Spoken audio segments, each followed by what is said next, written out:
Hi, folks. This is Mark by Mark A. Foster, Ph.D. for the Institute for Dialectical Meta-Realism. I wanted to discuss the book, The End of History and the Last Man by Frank Fukuyama. It is a fascinating volume and a good read, and I would encourage everyone here to read it. In fact, I will include a link to it directly below this podcast. So if you would like to, you will have access to it. Here's the basic premise, and I will not get into the specifics of it because you can find it out for yourself. But basically, what Fukuyama argues is that liberal democracy, or what most Marxists would call bourgeois democracy, in other words, it's not true democracy, it's not proletarian democracy, it is democracy which supports the interests of the bourgeoisie or the proletariat, is the final stage of history. In other words, that's where history ends. Whether we like it or not, this is it. We are not going to move beyond it. That is kind of depressing. At least the idea depresses me. Now, I am not depressed per se, but I find the idea to be depressing. In other words, if I believed it, which I don't, I'd be really, really depressed. What Fukuyama says is that we've gone through all of these different stages of history until finally we've reached the stage of liberal democracy, and anything else in the future will simply be a modification to it, whether parliamentary democracy or presidential democracy, doesn't matter. Simply a modification to the idea of liberal democracy, which again is not democracy. Democracy means that the proletariat are in charge, the workers are in charge, and there are no more capitalists. The capitalists are taken out of power. My hope is that the capitalists would become members of the proletariat ultimately, and that society would continue to develop in a proletarian direction. That's my hope. But obviously, Fukuyama does not agree with me. So, what do we do with that idea? Okay. Nobody has ever challenged me on that book. That alone surprises me, because I've been challenged as a Marxist, as a socialist, as a communist, whatever you want to call me, as a Maoist third worldist, as a critical realist, with being a communist and how being a commie is really, really evil. For that reason, I generally will refer to myself as a commie, because I figure, well, that way I've taken away some ammunition that they would have otherwise.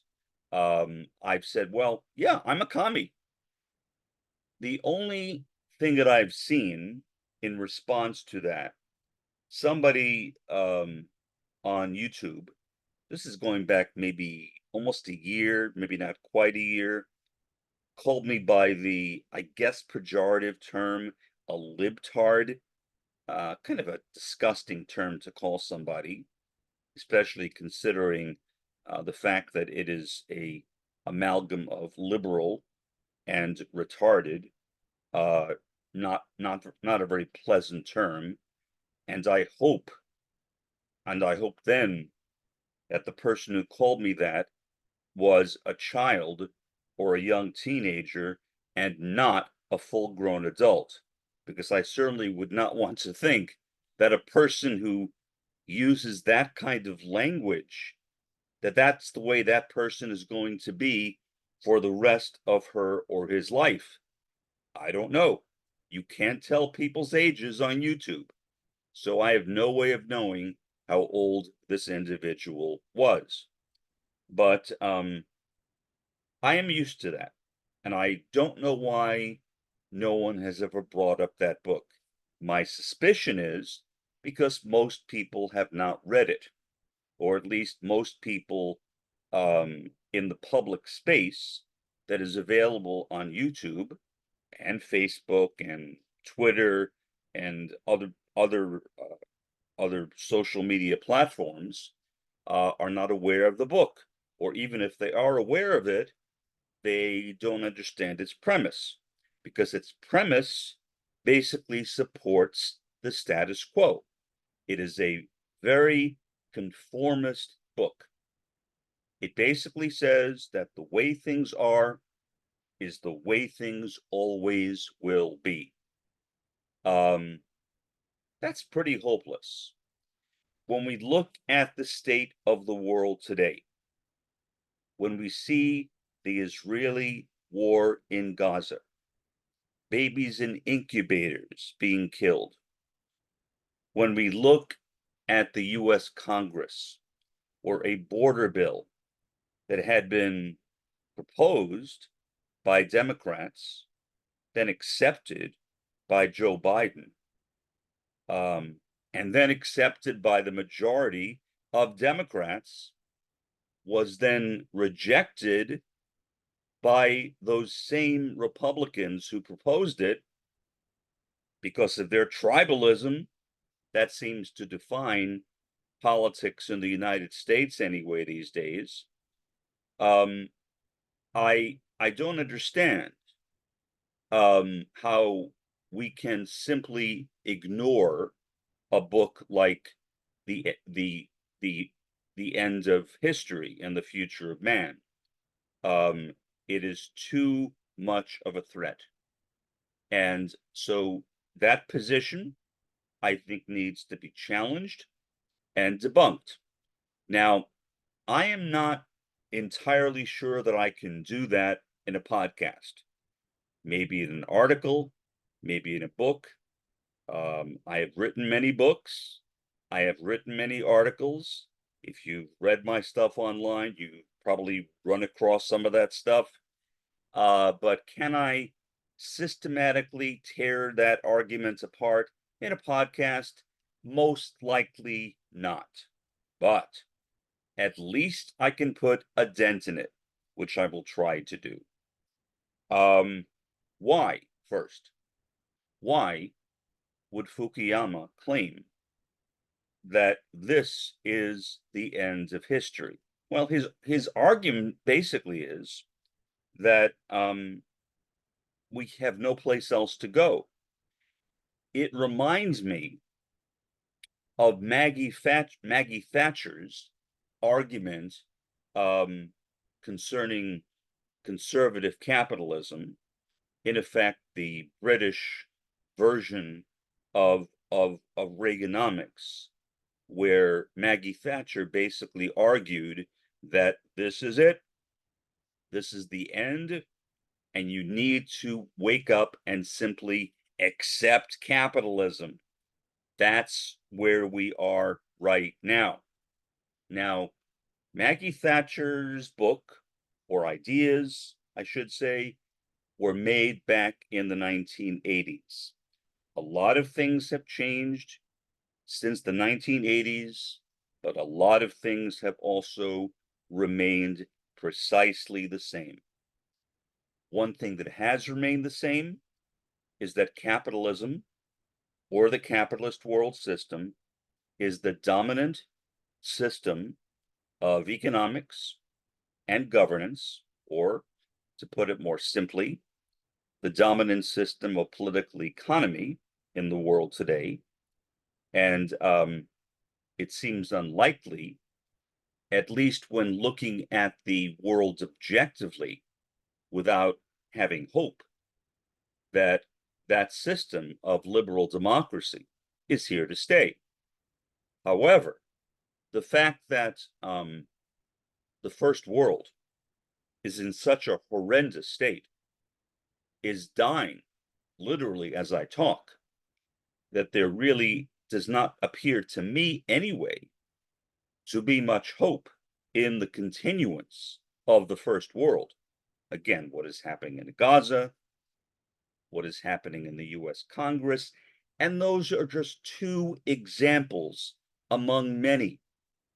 The world is literally in shambles, and not only politically, but as I have talked about here, also individually. The level of alienation is, I think, at an all-time high. Now, I'm not basing that on any kind of quantitative study. That is simply a subjective evaluation on my part. But when I look at the world and when I see how people are responding to things, for example, I look at the current presidential race, if you can call it a presidential race in the United States, which most likely, as things stand now, will involve Donald Trump and Joe Biden. A lot of people are unhappy about those choices, especially a lot of Democrats really dislike Joe Biden, primarily because of his support for the war started by Bibi Netanyahu and his Likud party and the other parties which are in alliance with Likud. When you look at that, it is easy to feel a sense of alienation, to feel a lack of hope. I know that when I let myself go, when I stop thinking about things theoretically, then I begin to lose hope too. I always try to look at the world theoretically. I think that every Marxist, every communist should do that, because otherwise one is bound to get wrapped up into the same alienation that everyone else is wrapped up in. But if we accept the dialectic, for example, that the capitalist world system is falling apart, and that after that happens, there is a hope, not a guarantee, but a hope that the third world might rise up and replace the first world and will, either collectively or as individual nations, work toward the gradual development of communism or socialism. That, I think, is how communists, especially Maoist third worldists and critical realists, need to look at the world.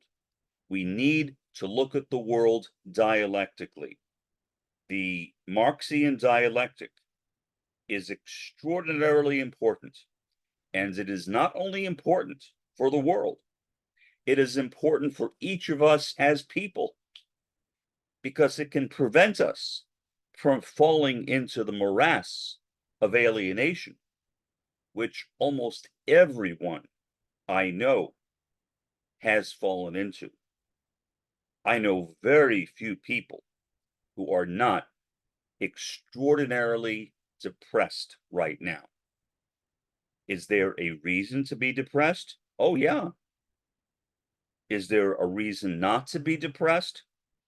Well, I don't see, honestly, how a person who does not accept the premise of Maoism third worldism could not be depressed. Now, I realize that my views are one-sided, and that maybe what I'm saying is not true. Maybe I'm biased.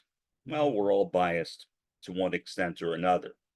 But putting one's hopes in the first world, a world that is literally collapsing at this very moment, is simply empty.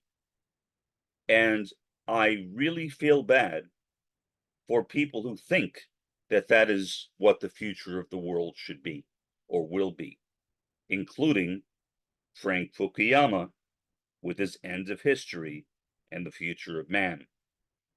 If the end of history is where we are right now, and the future of man or humanity, again, is where we are right now, then we literally have nothing to hope for.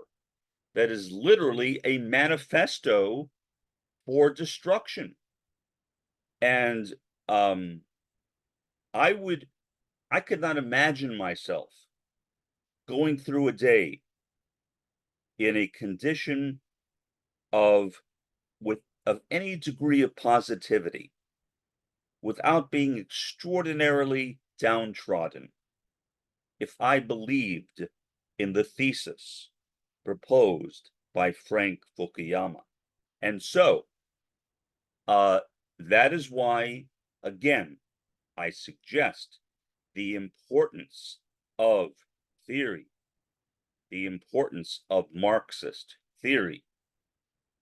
There are a lot of Marxists, and I've known many, who are activists, which is certainly good, but their study of theory is very, very limited.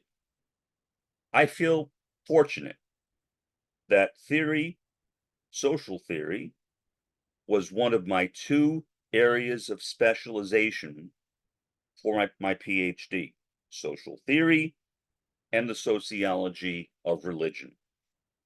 It is the social theory part which enabled me to think abstractly, to think in terms of expectation, to think in terms of speculation.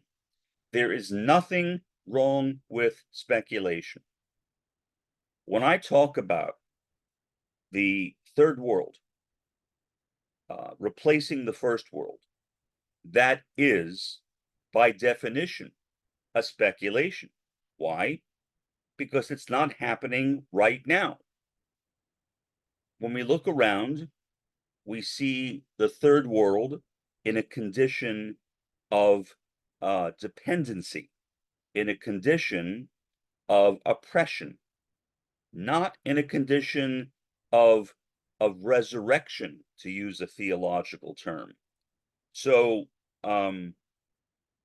purely looking at the world based upon the current state of things and not speculating on possible futures, or ideally upon the possible future of a world being recreated by the third world, I think would leave anyone in a constant or relatively constant state of alienation.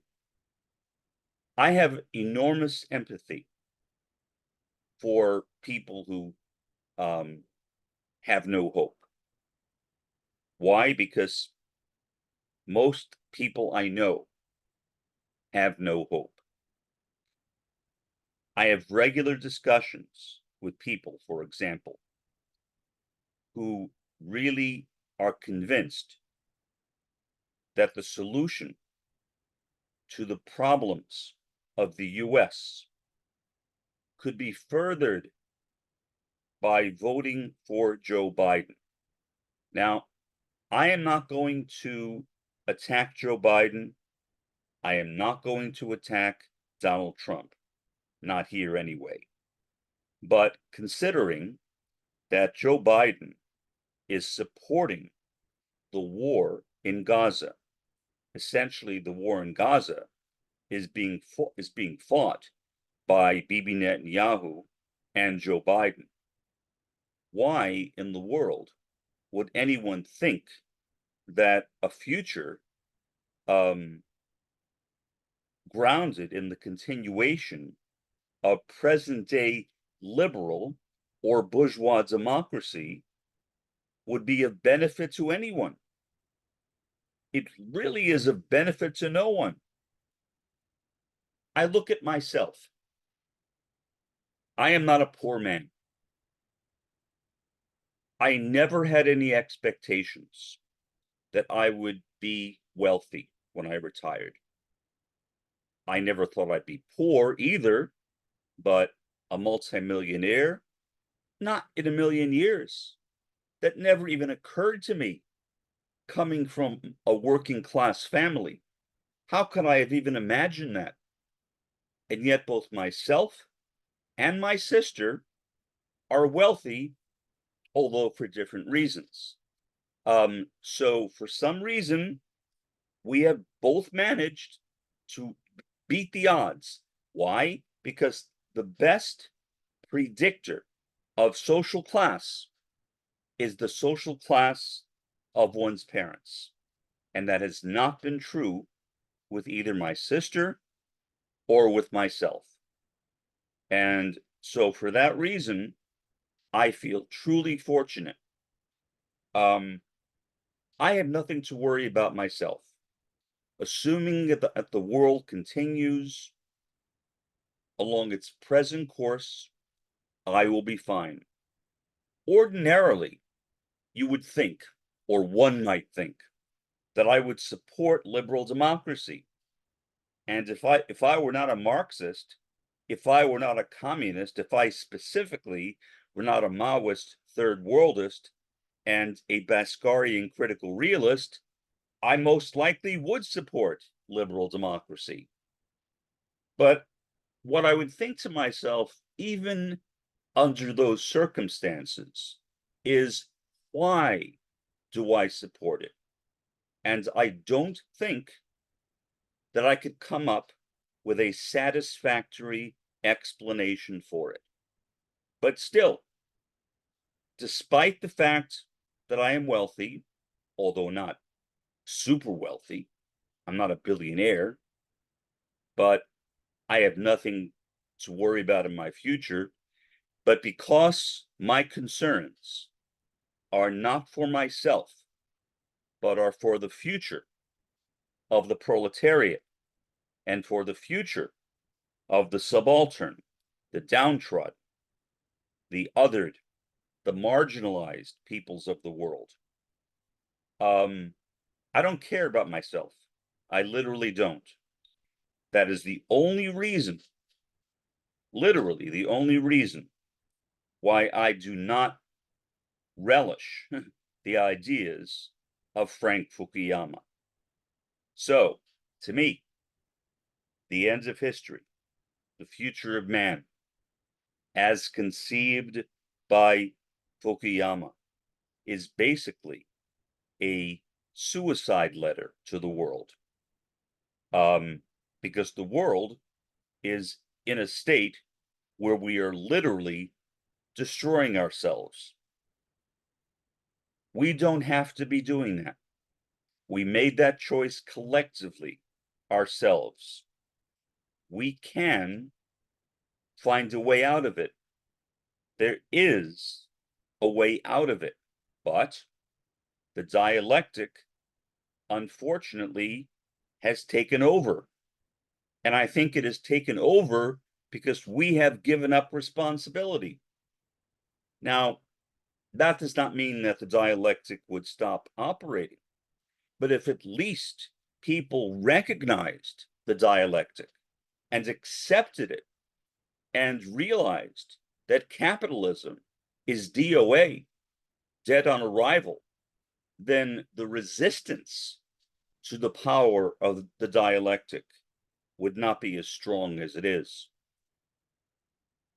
The one thing that really bothers me sometimes is when I look at the MAGA movement. These are people who are, in many cases, the ones most victimized by the capitalist world system. They are people who would generally be called rednecks. In case you didn't know this, the term redneck in the Deep South, and I lived in Georgia twice and Mississippi once. The term redneck is not a pejorative at all. People in the South, in the Deep South particularly, who call themselves rednecks are proud to be rednecks. Now, outside of the Deep South, the word redneck is an insult, but not in the South itself. Rednecks are generally white people who are interested in hunting or interested in fishing, often who live in trailer parks, but generally are down on their luck.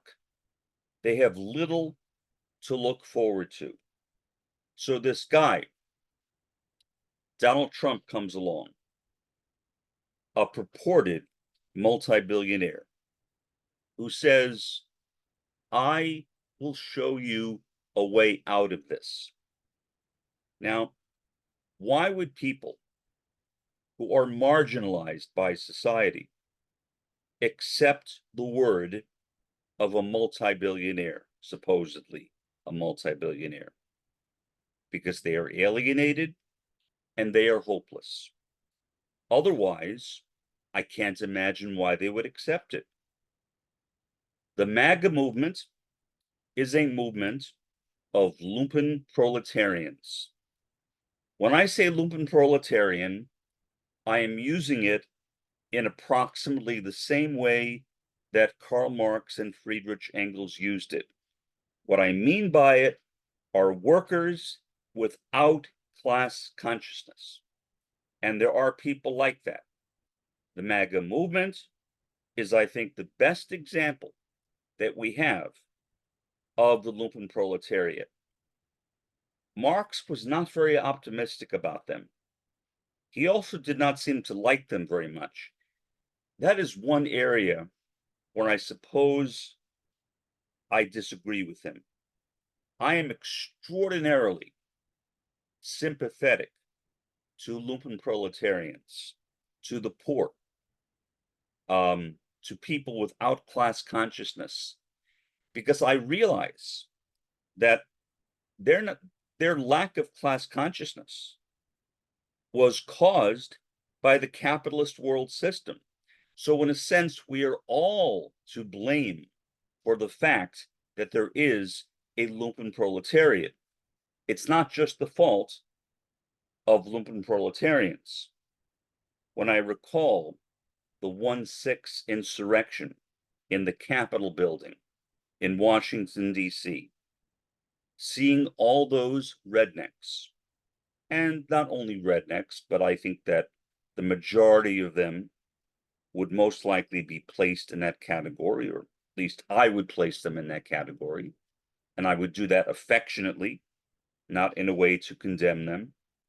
The fact that people would be so desperate as to be willing to resort to that kind of violence of breaking into the Capitol, being the only people to ever successfully bring a Confederate flag into the Capitol, shows how desperate they are.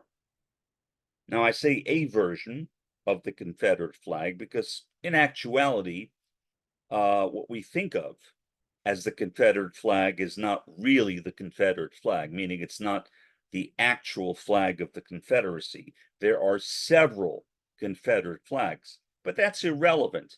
It doesn't matter, because what matters is what that flag meant to those people.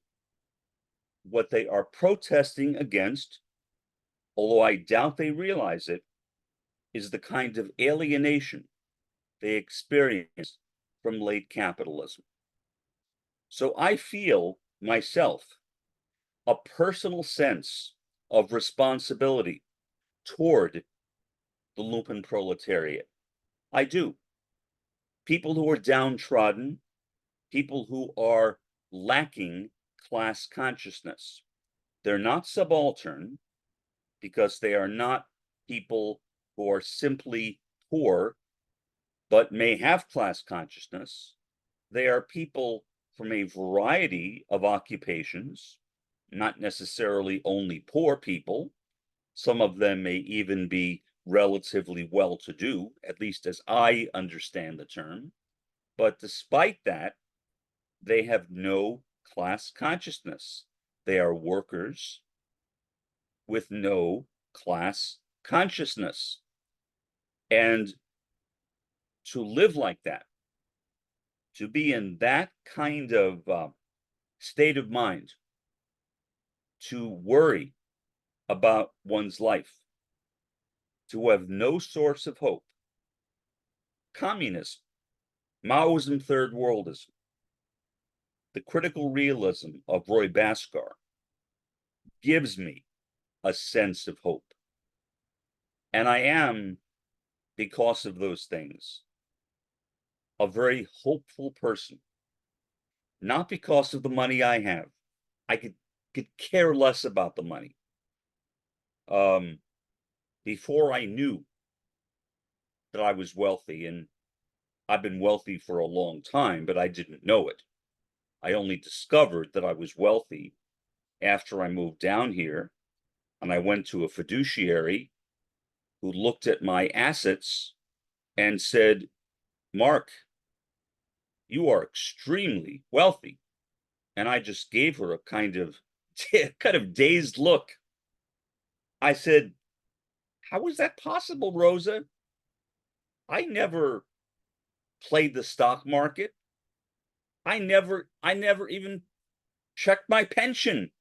And her response was, "The reason why you are wealthy, most likely, is precisely because of that."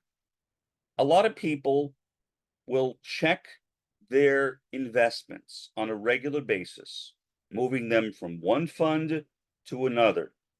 I never did that. I paid no attention to it. I really didn't care. I have never even balanced my checkbook in my life. That's how little I care about things like that.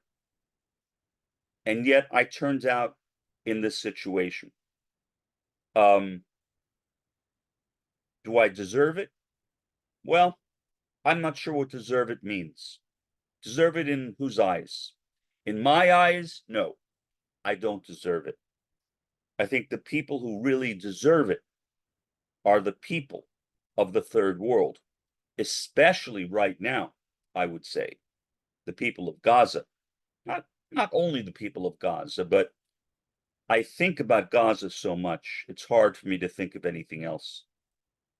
So for Frank Fukuyama to argue that the condition of the world that we are seeing right now is the end of history, what in the world could possibly be more depressing than that? For now, this is Mark by Mark A. Foster, Ph.D. Have a pleasant day and an even better day tomorrow.